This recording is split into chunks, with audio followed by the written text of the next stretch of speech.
ईश्वर के प्रति विश्वास।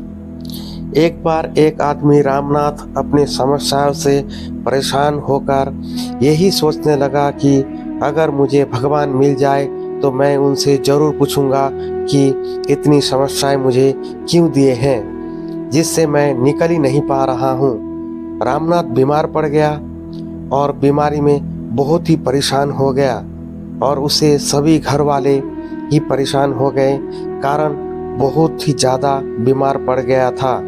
रामनाथ यही सोच रहा था कि अगर भगवान मुझे मिल जाए तो मैं ज़रूर पूछूंगा कि मुझे इस तकलीफ क्यों सहना पड़ रहा है।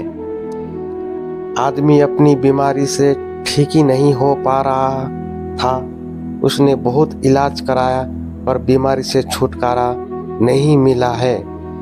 एक साधु महाराज जी उसके गांव में आए।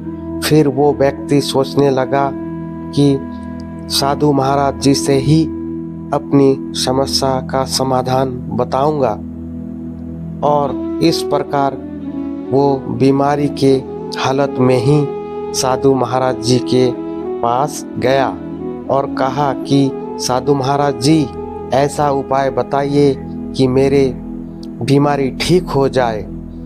साधु महाराज जी ने उसे देखा और कहा कि तुम्हारी कोई समस्या नहीं है, सिर्फ एक समस्या है कि अगर तुम भगवान पर विश्वास करोगे तो तुम्हारी सारी समस्याएं समाप्त हो जाएंगे।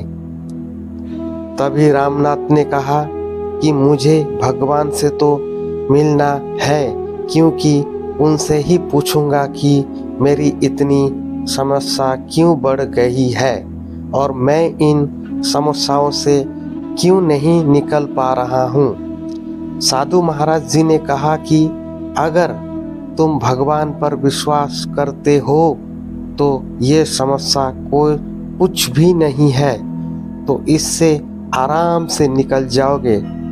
साधु महाराज जी की बात सुनकर रामनाथ अपना घर चला गया और धीरे धीरे उसका विश्वास भगवान पर बढ़ता गया और इतना बढ़ गया कि हमेशा भगवान के लीला में रहता और भगवान का ही गुणगान करता था, और धीरे धीरे उसकी बीमारी भी ठीक हो गई और रामनाथ का भगवान से अब कोई भी शिकायत नहीं रही।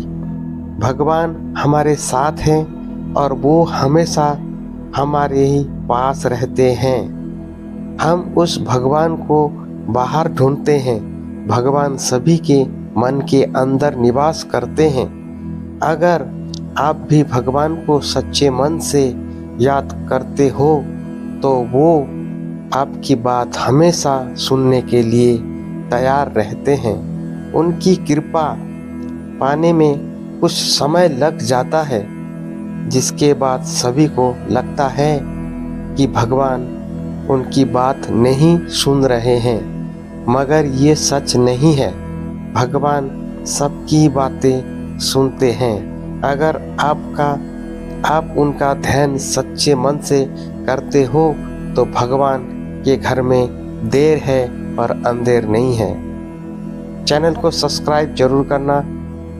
स्टोरी अच्छा लगे तो कमेंट्स करके जरूर बताना।